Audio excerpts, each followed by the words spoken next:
Hello, Franklin Wepner here again, making another video. This is a theory video. In my mind, it's a very important video. I hope it'll become clear as I go along how important it is. I've been reading Leo Schaya'S book, The Universal Meaning of the Kabbalah, which is a translation from the original French version, for many years. I don't know, 20 years, I'm just guessing. I would read a bit of it, then put it aside, read some more, put it aside. And little by little, the book began to penetrate my consciousness, my mind, my understanding.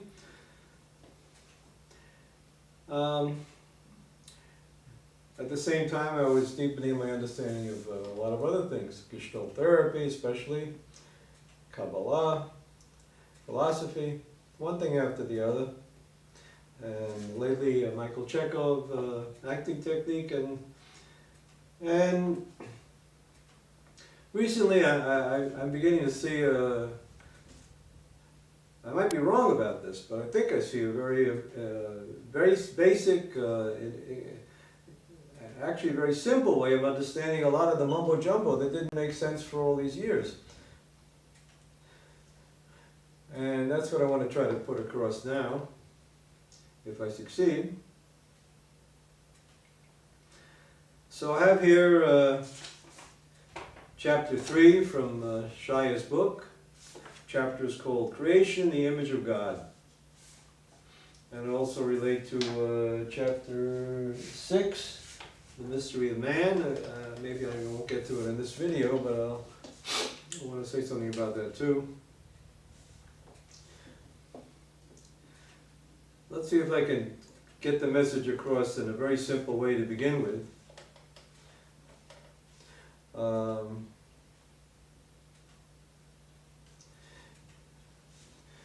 The key word, if I think about it, is hindsight. Hindsight. That when we look back at things, we can see them in a different light. For example, let's say I want to go to the store. Simplest possible thing I could think of. I decide I'm going to go to the store to get some bread. And along the way, various obstacles come along. Let's say there's a traffic jam, or maybe somebody stops to talk to me, and 5 different things happen along the way.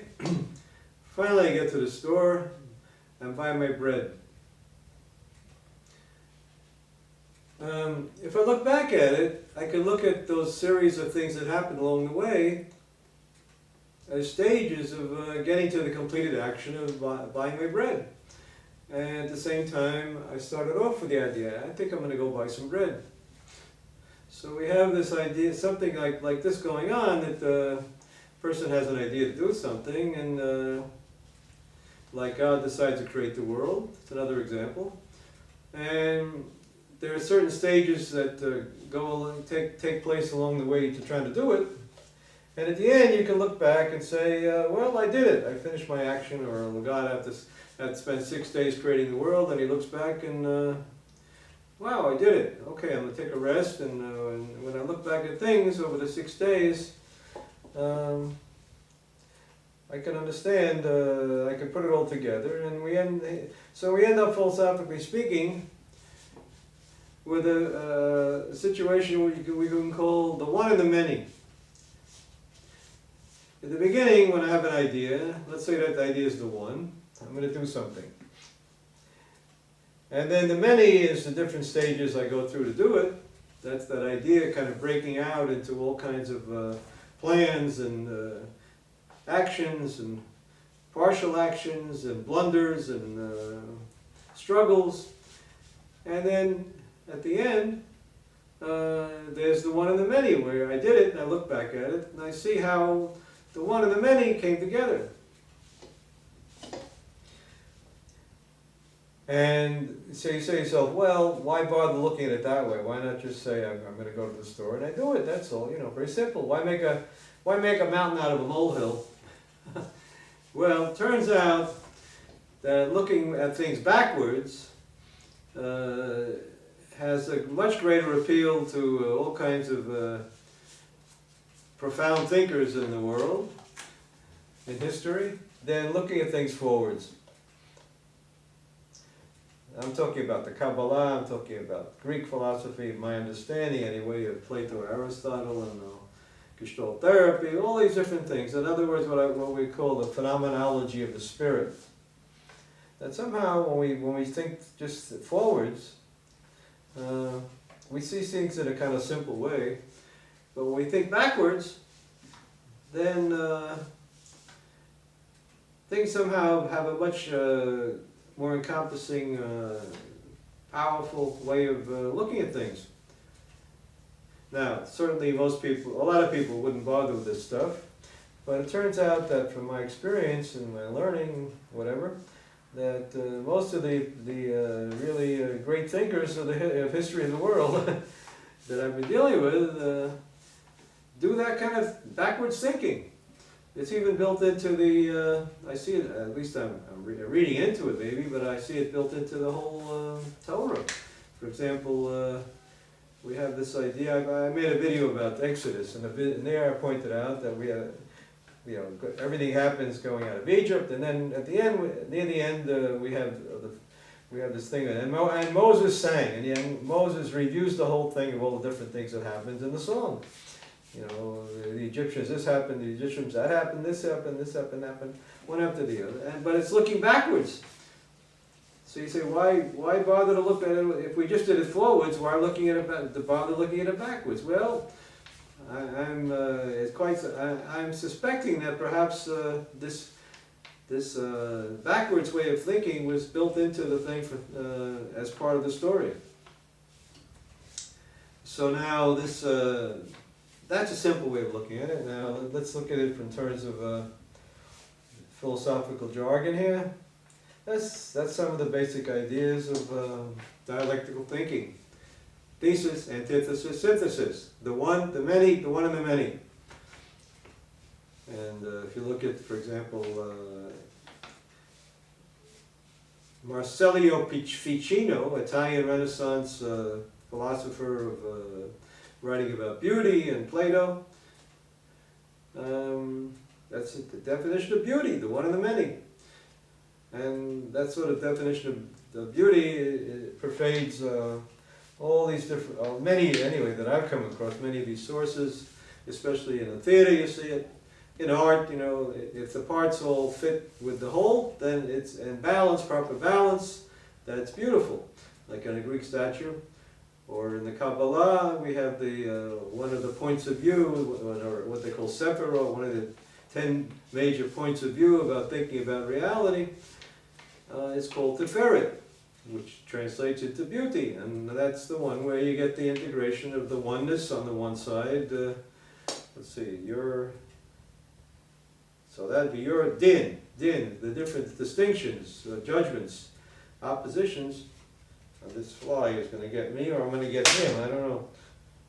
Well, he got away. Anyway, so we have the one and the many. Chesed on the let's see. Look, I'm mixed up now. The fly did it.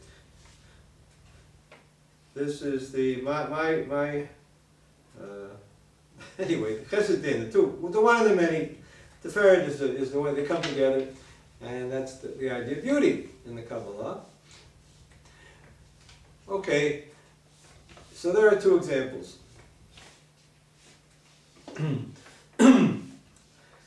The one and the many.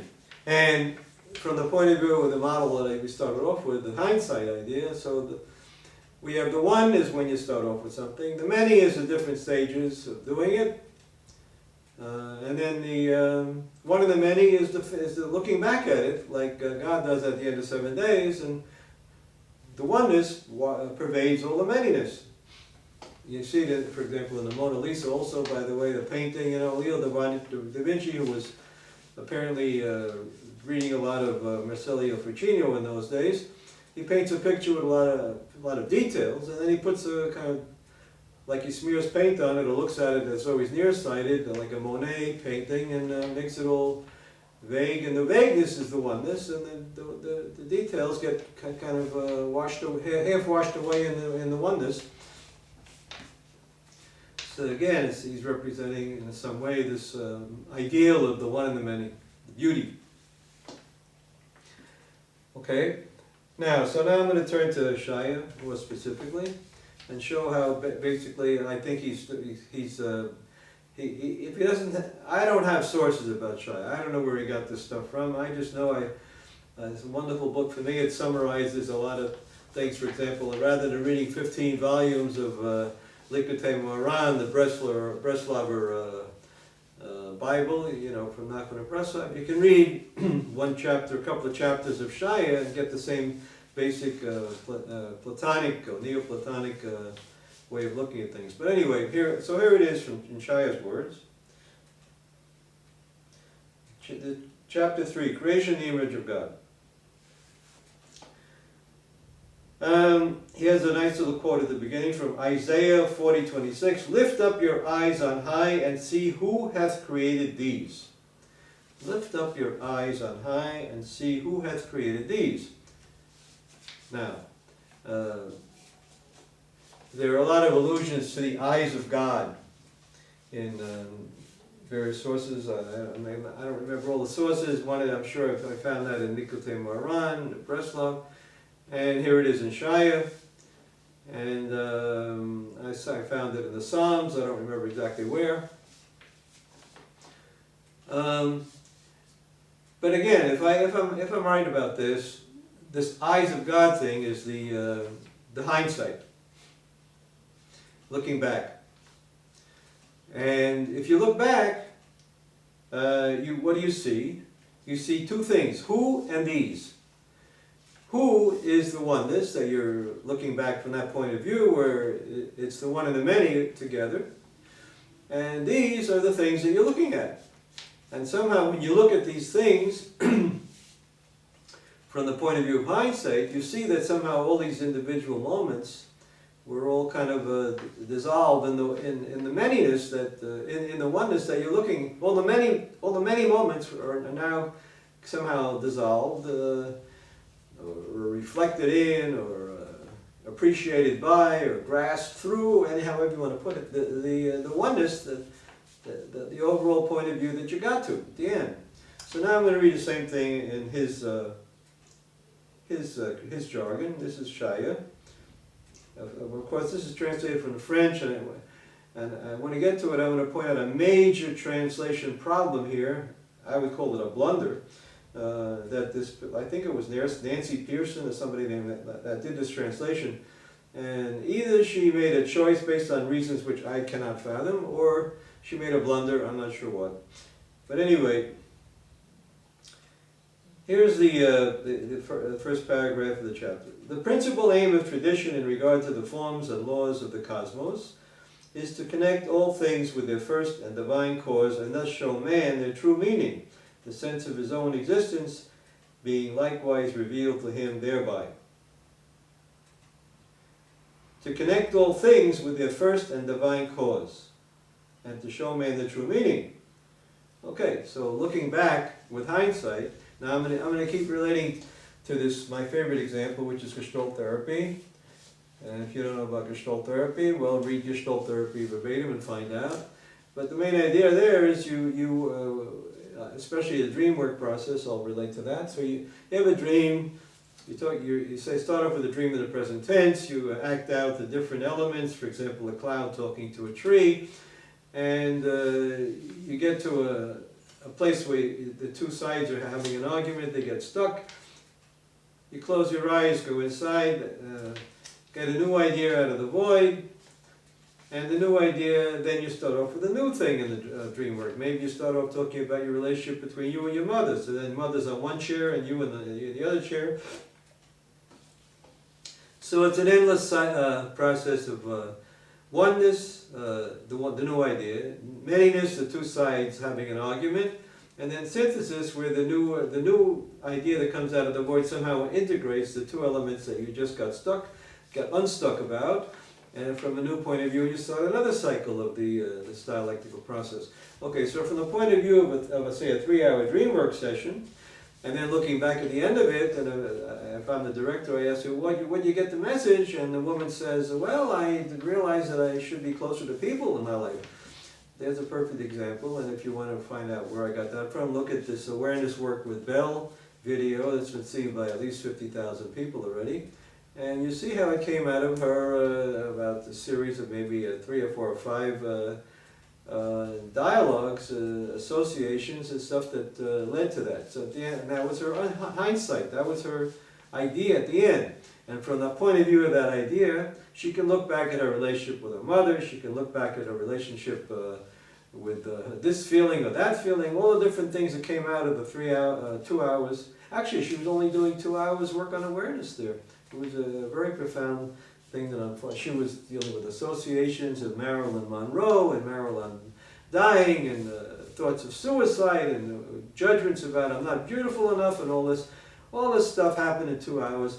And looking back from the point of view of the 2-hour existential message of the dream or word of God, whatever you want to call it, she gets the idea, oh, I want to be closer to people. Somehow I need love more than I thought I did, or something like that. That came out of an image of looking at an image of a kitten that she thought she wanted to pet this kitten, and that associated to the need to get more love in her life. All of these ingredients, the many ingredients, came together in the one idea. So then she can look back at the image of the kitten, she can look back at the image with her mother, she can look back at her feelings of suicide, and she can look back at Marilyn Monroe, all of that stuff that went by in 2 hours, and she could see those many things in the context of the one and the many. So that's what he says here, all right? To connect all things with their first and divine cause, and show their true meaning. So she connected all these things with their true cause, which I'm saying came at the end, rather than the beginning, and then she can see the meaning of these different things. For example, the feelings about the suicide, how that was one step that led to the feelings about something, Marilyn Monroe, or maybe it was vice versa, I forgot what.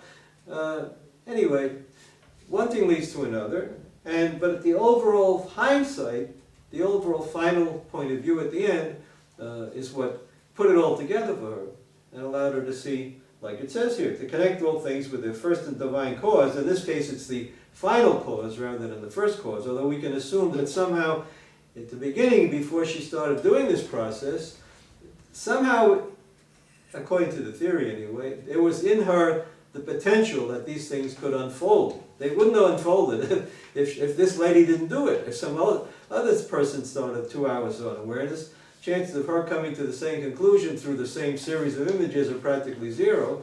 So, statistically speaking, there has to be an assumption here that what was there at the beginning and what was there at the end are basically parts of the same big idea that is unfolding in different stages. And that fits right in the idea of the thesis, the antithesis, and the synthesis.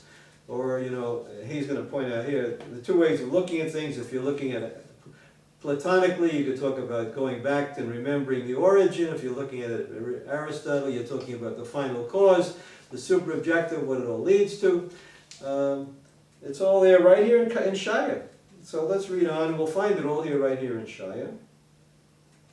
Again, so I'll start again. So, lift up your eyes on high, in other words, with hindsight, and see who, which is this one in the many, has created these. That are these particular experiences that led to this insight. Here's the fly again, but I missed him again. All right. The principal aim in tradition in regard to the forms of the cosmos, the forms and laws of the cosmos, that's in other words, all the different things that pass by in this 2 hours of experiences, is to connect all things with their first and divine cause and show man their true meaning, the sense of his own existence being revealed to him thereby. Right, the existential message of the dream, in other words, the final idea, illuminates all the different details of the trip. Now, in the sight of the one without a second, in other words, which is the final point of view here, because all the seconds have been assimilated, integrated into the oneness here. Now, in the sight of the one without a second, the whole of existence has no being of its own.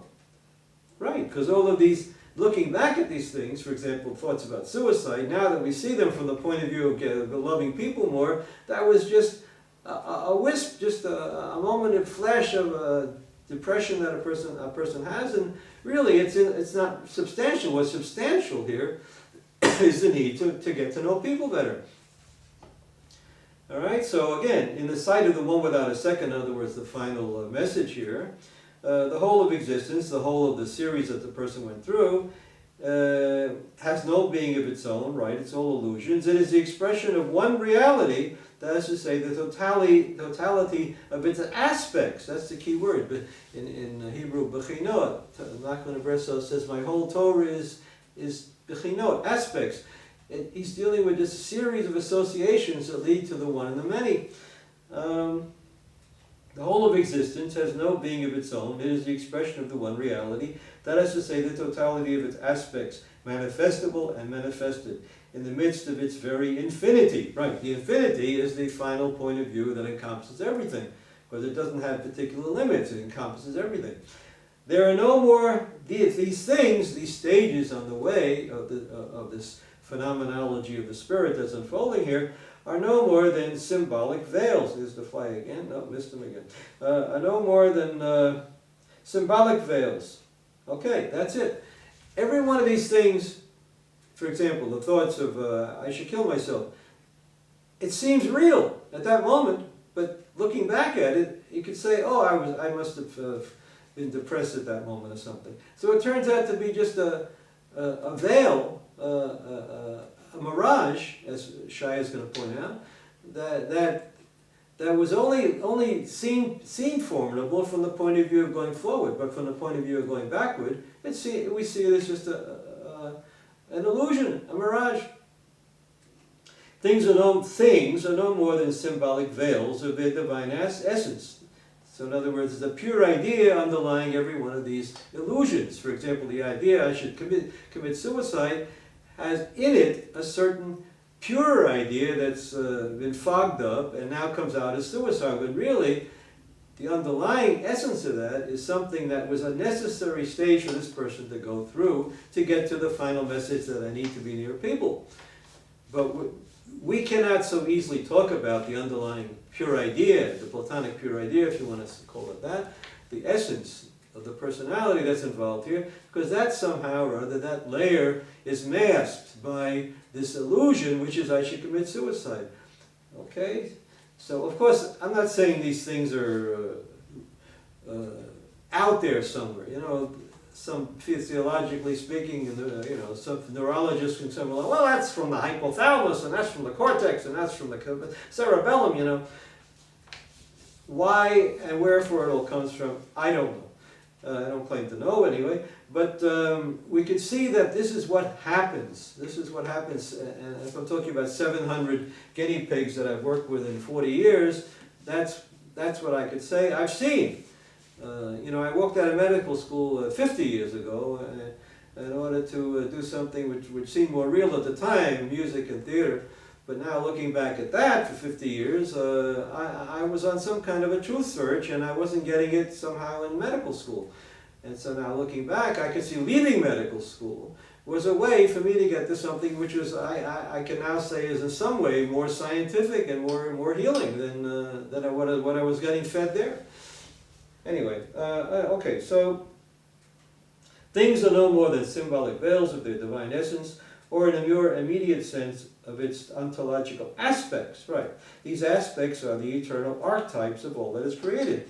The aspects, right. So hidden beneath the idea of looking at this kitten and saying, I want to pet the kitten, is the beginning of an emergence of an idea that this person's saying, I need some more to get closer to people. Or looking at the suicide idea, or thinking about her mother, or whatever, the various things, these are different pure ideas that have different ways of being described. They call them, I think, pure, maybe confused ideas I've heard, or a Kabbalist named Luzzatto would call it a dirt on the mirror or something, on the lens, achirut, on the aspeklaria in Hebrew.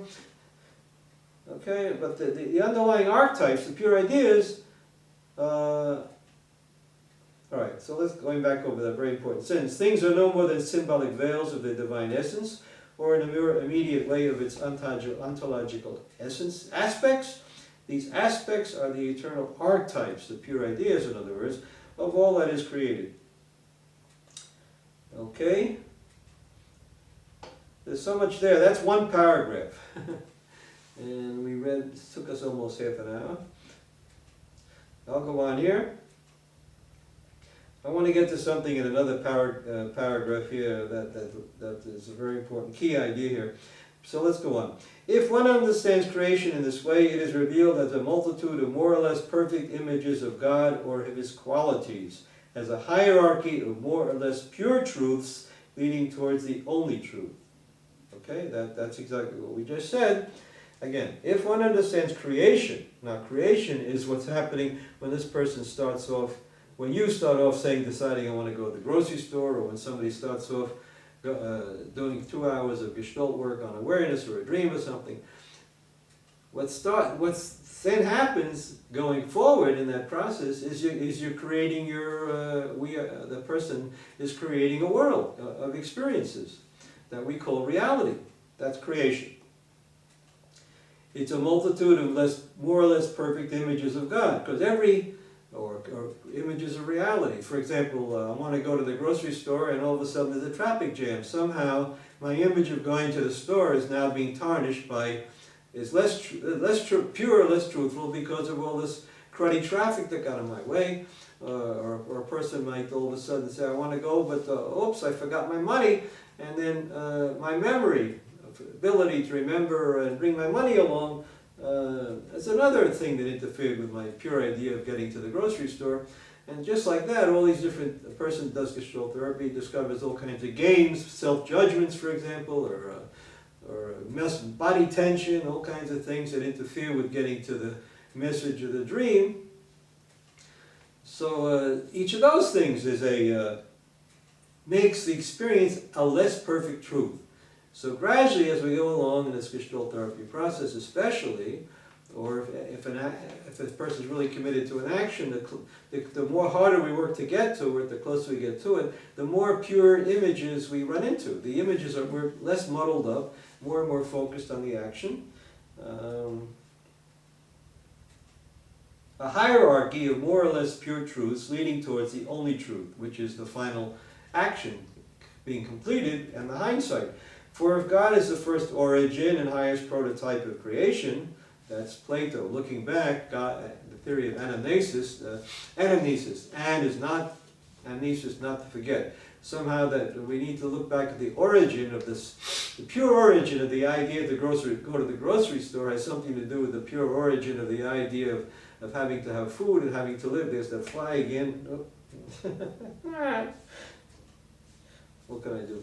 All right, so, and somehow the pure idea of that needing to get closer to people in the dream work there, in the Gestalt work, is somehow part of this person's soul or something, or even the person was born with that need, and somehow the need got clogged up, or somehow during the person's education, or experiences, or frustrations, whatever. So that's the looking backward point of view. On the other hand, there's also looking forward. And here's the other half of that sentence. For if God is the first origin and the highest prototype of creation, He is also its final end. And the final end, that's Aristotle. So here we have in one sentence, Plato looking back, or Aristotle looking forward to the final end, the super objective, as it becomes in the theater. And then Shaya quotes Proverbs here, 16:4. Yudhe has made everything for his own purpose. That's looking forward. There's some kind of God has a purpose there is super objective, and so the whole message of the dream is what the dream work somehow was unfolded in order to get to. Okay. Now, if we look at this experience again as one big action here, one big moment, one big messianic now, starting from the beginning of going to the grocery store to the beginning of the Gestalt session to the end of it, if we call that reality, that includes the final message at the end, as well as the steps leading up to it, there we say that the only reality cannot do otherwise is Shaya. The only reality cannot do otherwise than work for itself and in itself. Right, this whole process that's unfolding here and now is for the process and in itself, and it's happening in the process, not outside of it. You know, if that same person all of a sudden had to stop the Gestalt work and go pay the delivery man at the store, that would do a lot of damage to the unfolding of the process. So this work needs to happen in a state of relative isolation, in order for the phenomenology process to continue and develop. Okay, so it has to be in itself and for itself. But in its pure selfness, it does not act or wish for any. Right, the process does not have an objective that's clear. The objective, what it wants, comes out of the action that unfolds. There's an underlying need somehow or other, but the creation part of it, where each step of the dream work or each step of going to the grocery store helps determine the actual shape of the objective, because the different obstacles will influence what the actual objective is going to be. So in its pure selfness, it does not act or wish for any. In the itness here, whatever that is, nothing whatsoever is determined. So this is the idea that God is the one without any other parts. Nothing is determined. There is no distinction between subject and object, cause and effect, the God and the creation. And here's the key sentence I wanted to get to here. In this non-duality, God rests in himself. In other words, the process, the super-objective, this overall phenomenology, the spirit here, the one and the many, we call it beauty, call it God, rests in itself, nameless. Now, again, very important idea. Each of these stages of the process is another way of naming the final objective that we're going towards. Let's say the traffic jam is another aspect of going to the grocery store. So without describing the traffic jam, we're not going to really get the name of going to the grocery store and completely spelled out. There'll be a letter missing, and it won't be perfect. It won't be complete. Same thing in the Gestalt work. We need to. The person doing it should describe. Now I'm aware of this, and now I see this, and now I'm aware of that. Is a process of naming, articulating, vocalizing, expressing each of the stages, living through, suffering each of the stages that goes into building up this experience. All right. So in this non-duality, God rests in himself. Now that's from the final point of view. From the point of view looking back, there's no stages. It's all one big powerful idea where I see the whole thing. I look back at it and I see all the sweat I went through. You know, like a person that lived through the Holocaust. You know, that looks back and, you know, that overall final point of view doesn't have stages. It's right there with all its power. In this non-duality, God rests in himself nameless and without any knowable aspects. And here's the key sentence I wanted to get to. It is only on this side of the supreme and superintelligible essence that his knowledge makes its appearance. Okay? Again, it is only on this side. In other words, going towards it, not looking backwards. All right? When you drive towards it, you see the street signs. When you look back, you just have this fuzzy memory of having had a good trip or a bad trip. But when you're going there, you see every street sign, and you need to know where you are. So again, it is only on this side of the supreme and superintelligible essence that his knowledge makes its appearance. Now here's the key word that I'm throwing out about the translator here. That this word in the French, here's a problem. Shaya was French. He wrote the book in French, the first book. L'homme et l'absolu selon le Kabbalah. Man and the absolute according to the Kabbalah. And in French there are two words for knowing. Le savoir and connaître. You know, je sais deux et quatre. I don't know if I said that right, but what I wanted to say was 2 and 2 equals 4. I know that, savoir. But when I say, I know Joe, I know Samuel, I know Mary, I say, je connais, I'm acquainted with them. Or, in other words, my favorite word is awareness.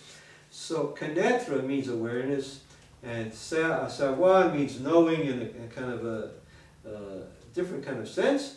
And there's the problem here, because in English there's only one word. We don't have those 2 words. We have different words, but the word know, in Hebrew, there's a problem also. Yada can mean ani yodea, shnayim arba, that's savoir. 2 and 2 equals 4. But I also can say Adam's yada et Chava. Adam knew Eve, and it wasn't about 2 and 4 in what they were doing there. That was about some other thing that's more important. More than 2 and 2 is 4. So that was some kind of total experience that created the whole world or something like that. All right. So there's a problem, and this translation here doesn't just use the word knowledge, and therefore it's a lousy translation in that respect, because it should say awareness, okay? And it's consistent. I looked at most of the book, and every time we see knowledge, it should say awareness, and then the whole other meaning becomes clear. So let's take it on this sentence again. In his non-duality, God rests in himself, nameless and without any knowable, okay? Without any aspect that he can contact. There's no contact experience here, connaître. It is only on this side of the supreme and superintelligible essence that his knowledge, connaissance, his awareness makes its appearance, which is to say, his intelligent and intelligible being, including his cause and efficient will. All right, so when you start doing a Gestalt session, then the whole thing is very clear, because I say I'm aware of blackness there. I'm looking at some music stand that's black, so I say I'm aware of blackness. Je connais noir, quelque chose noir. I'm aware of something. I know something black. I see it there. Okay. I don't say I know. If I say I know blackness, I'm talking about some abstract idea of a physical. A physicist might have about what blackness is or something like that. Okay, and it's only on this side of the final superobjective, the essence here, the superintelligible essence, that his awareness makes its appearance. Right, we can only be aware of things when we're going there, because I'm aware of this, I'm aware of that, I'm aware of that, I'm aware of that, and finally comes a big explosion, it all comes together, one of the many. I look back, and it's not a matter about awareness anymore, it's about something bigger than awareness. It's an asymptotic process. It goes, more and more things are encompassed until finally there's an explosion. The nervous system, something happens, we have a moment of explosion of emotions and enlightenment, and that's this Gestalt aha experience, or mystical high, or whatever you want to call it. So there it is. And so it's only on this side where the will is involved also, because once you're there, you don't have a will to get there anymore. But on the way to get there, though, person working 3 hours looking for truth, somehow there's some kind of a need to keep going, or go to the grocery store. There's a need to keep going until you get to buy the bread. So there's a will. The will is there only on the side of performing the action, but it's not there from the point of view of hindsight. All right. Okay. Now I'm jumping to chapter 6 of this book here by Leo Schaya, Universal Meaning of the Kabbalah. And I'm on page 119 in English. We're going to see from the point of view of man now. That you might say we started off from the overall point of view of the whole process. Now we're zeroing and focusing on creation.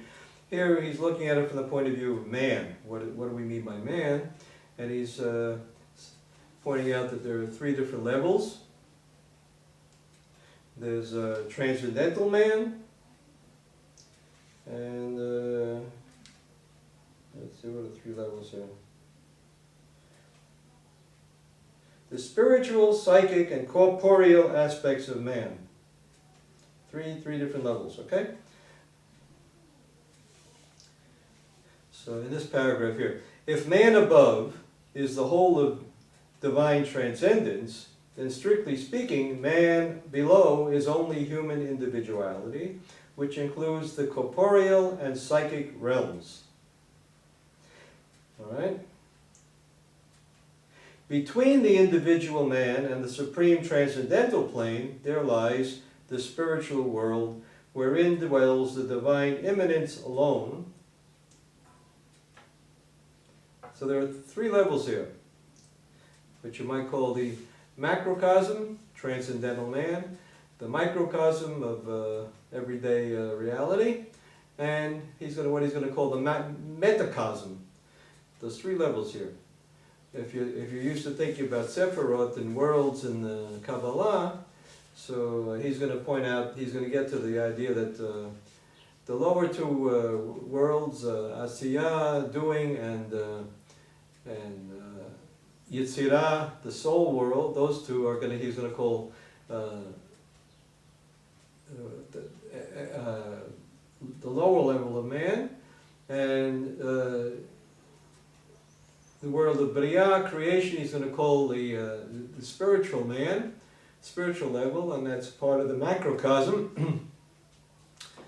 And that's where he's going to put this idea of metatron.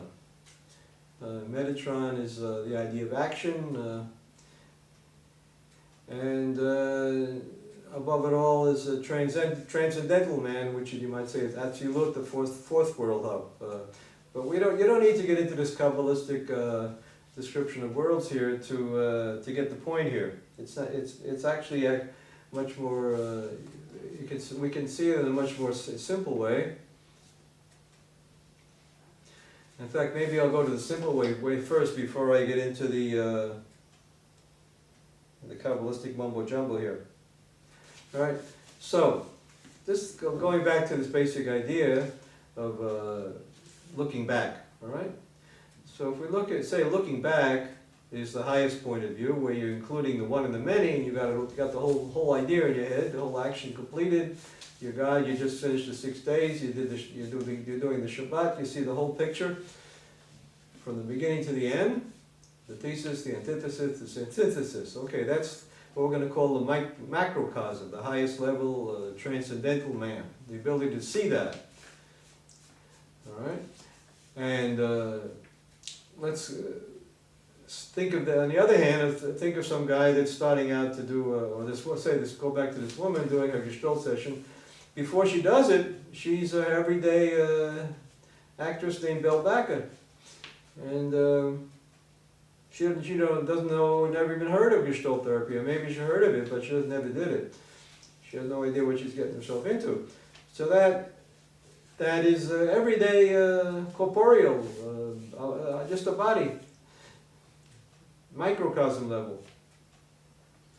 But then there's the intermediate level, and that's the stage where she decides, I'm going to do this process for, I'm going to take a chance with this guy Wepner here and work for 2 hours what he says and see what happens. And that process has 2 stages. There's the stage where she's going forward and the stage where she's going backwards. All right? So all I'm going to say here is that the stage when she's going forwards, we're going to call the second world up, the world of Yetzirah, creation. She's creating a world. And then when she looks back, she's got an idea, I should be close to people. That's a pure idea, somehow coming from her unconscious or superconscious, or who knows where. And that's the level of Bria, creation.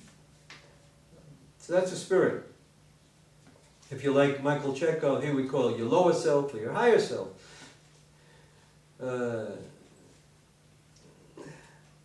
Okay.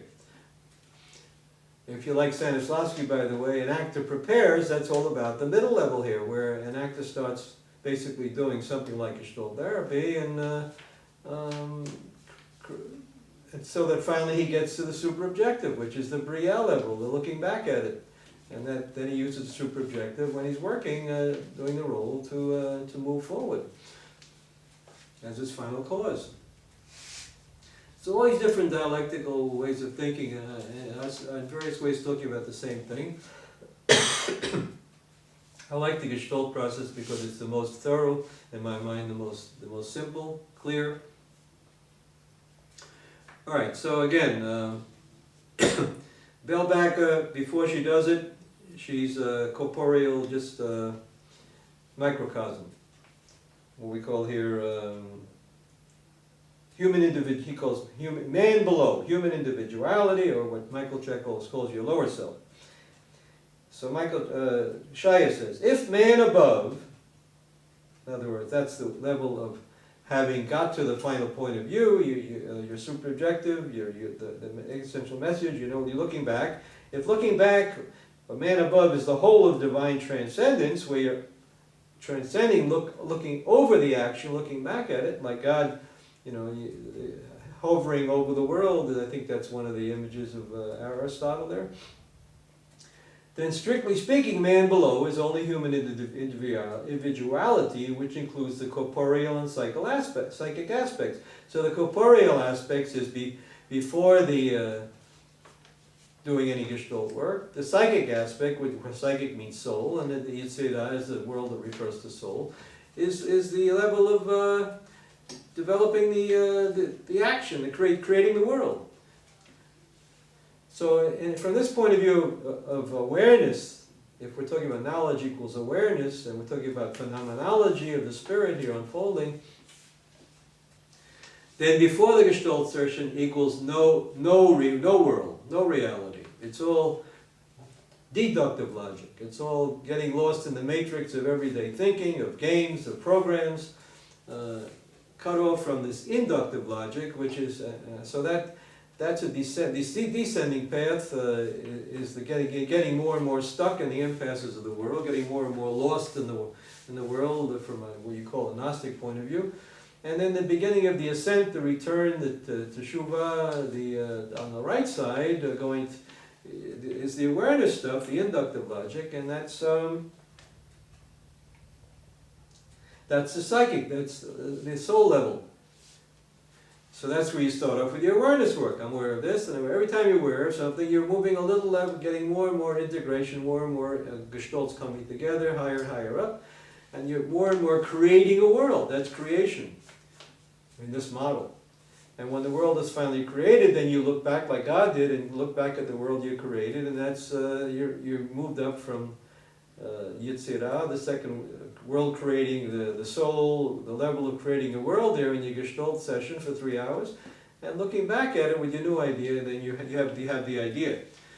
And once you've done that process, so just to make it clear, so that stage of being in the middle where you're creating the world is what Shaya calls metatron, the Kabbalah calls metatron, God in action, the action stage.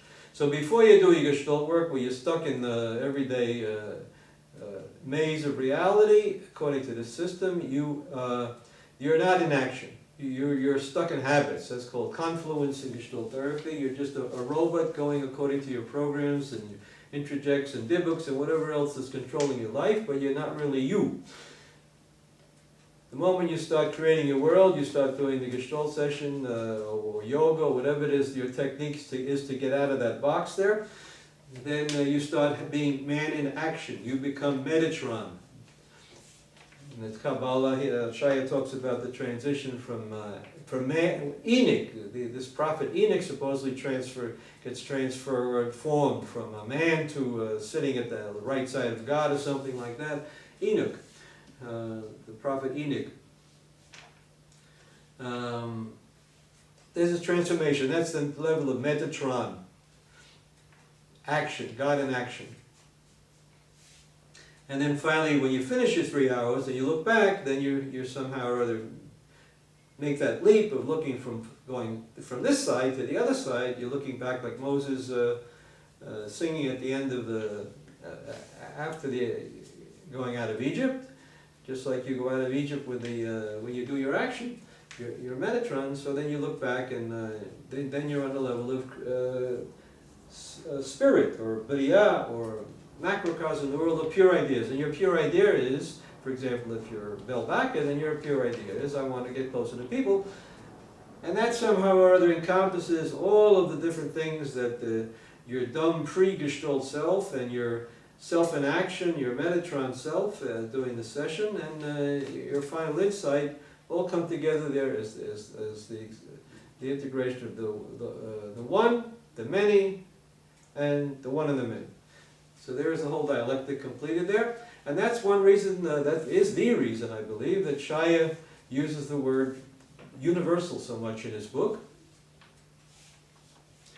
He calls the book the universal, well, the English translation is the universal meaning of the Kabbalah, which is not the original French version.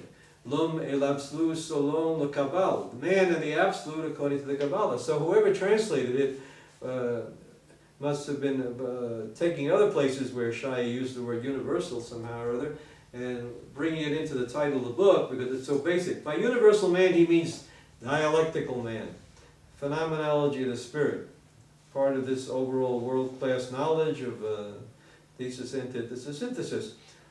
And so Metatron, the level of before Metatron, just being stuck in the everyday world, what he calls individual man, there's no dialectic.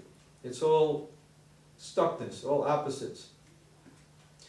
But once you start the process going of awareness, then you become available to do the thesis, antithesis, and synthesis. You see this, and you start setting up two chairs between them, and that's the opposites, and then you go into the void, you find the new idea, and that's the synthesis, and that process of going back. Each time, a new idea, split, going into the void, getting the new idea again. They call it the rhythm of contact and withdrawal. That's the dialectical basis of Gestalt therapy, and that's the dialectical basis of human action, and that's the dialectical basis of what Metatron's all about. Okay? And that's called the world of soul, the Yetzirah. In Michael Chekhov, you have the same thing. Instead of saying, what are you aware of, he has all kinds of exercises about awareness, about radiating, about expressing forms, and when you work on a character, you radiate it, a ray, see the image of the character. What is that? It's the same idea of awareness. You're starting to create a bubble of awareness and living in that bubble world that you're creating. And going on that trip, and what he calls the mask of the character is exactly what we have, what we call the final objective here of the Gestalt therapy.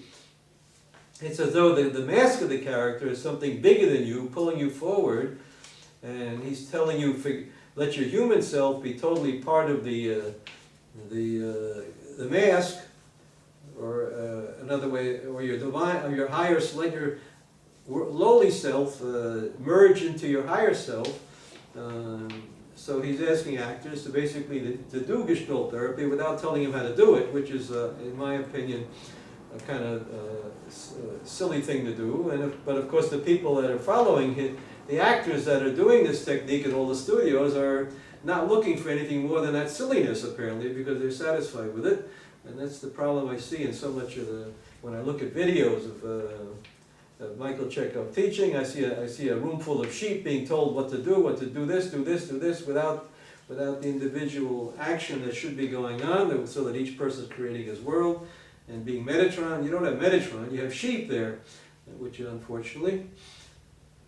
But I'm trying to do something about that in my own work, trying to have a Metatron class instead of a sheep class. Okay.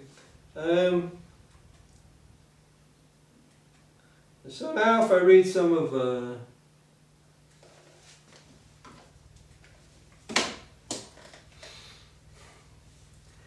I have about 5 minutes left on this tape here, so I'll see what we can say. I'll go back to Schaya here.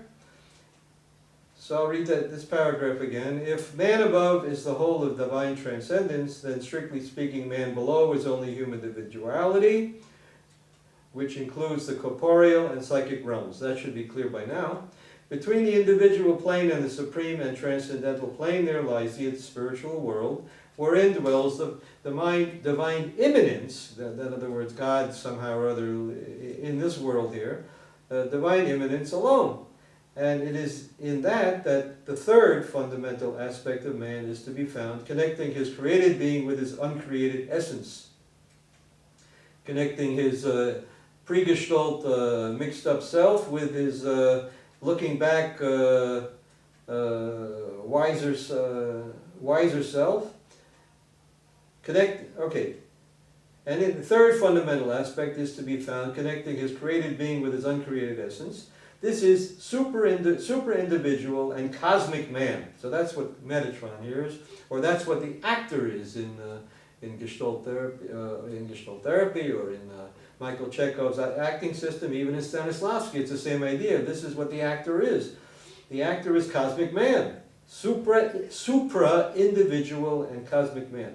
Indeed, after issuing from the supreme mystery and its first emanation, in which he is revealed as Chokhmah, the eternal wisdom, Chokhmah equals wisdom in Hebrew, whence all other divine irradiations spring, man above is first manifested on the purely spiritual plane. All right? So this first manifestation, transcending all form and all individuation, and encompassing all created things, like a sphere whose center is everywhere, and whose circumference is nowhere, is Metatron, immanent and universal man. Remember, that's dialectical man. Universal equals dialectical.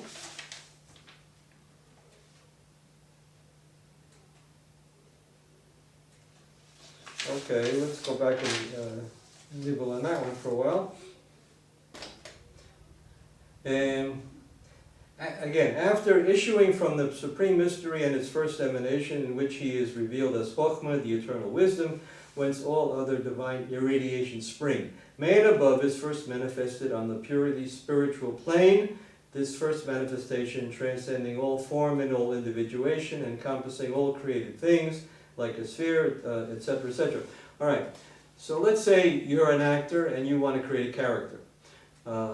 So somehow you've decided to try to make an ascent, a spiritual ascent, and so you're issuing forth. But you don't start off just making a character on the basis of your everyday self, your lower self, Michael Chekhov calls it. You really need to do some kind of preparation process. And so Stanislavski calls it an actor prepares.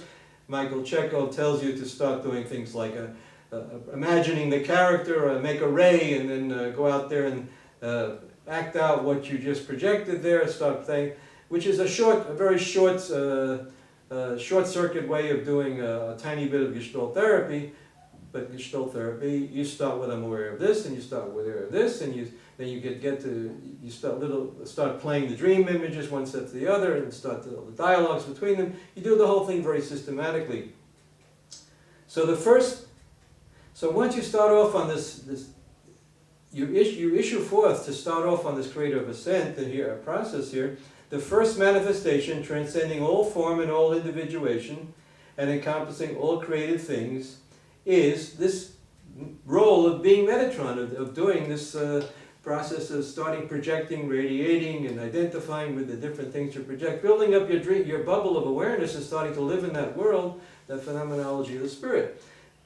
And that's where you're Metatron. That's where you're God in action, God immanent in the world. You're taking on the role of the creator of a world, and by proxy you're creating a world. And you're creating a character, and your goal is to get to the mask of the character, in other words the character, in other words to complete the return to the one and the many. All right? And that's why you can say the first manifestation, transcending all form and all individuation, encompassing all created things, like a sphere, whose center is everywhere and whose circumference is nowhere.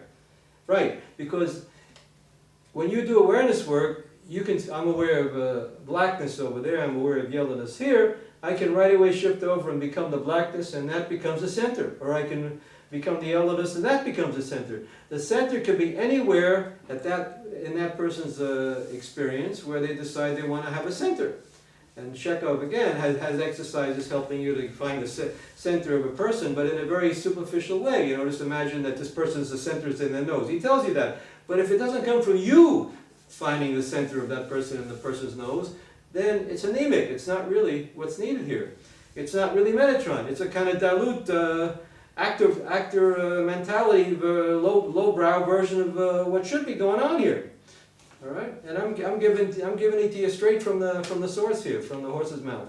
So Shaya, for my mind, we're getting to the end of this video here. Shaya, for my mind, is the most efficient tool that I have found in maybe, I don't know, 40, 50 years of searching already, that allows a director or a theoretician to talk to an intelligent performer and explain in a very basic, systematic way what is the acting process, what is the creative process here, and then on the basis of that to start doing the Chekhov, Stanislavski, whatever system you're into, even Meisner, they're all working, Udahagen, they're all working in this way of awareness, but they're doing it in a kind of a short-circuited, simplified, dilute thing, assuming that the person that they're talking to couldn't quite possibly understand it. But I don't think it's all that difficult to understand. If you understand it, and if I understand it, it can't be that deep. All right? So I recommend Shaya's book, and I'm going to go on here and say some more about it. I'll probably make another video in the series here. But I think we got off to a good start here. Again, the actor, the way it should be in this kind of a dialectical theater, is this metatron function, somewhere halfway between the point of view of looking back over all your material and the place where you're starting out on your trying to make up character, and it's the stage in the middle which somehow has the power to integrate the forward direction and the backward direction together, and to give you a sense of holistic closure and knowing who you are and what you're doing. In fact, Michael Chekhov says, know who you are playing. The who is you. The who is you. If you don't know who you are, what you're doing, and the character, then you're lost.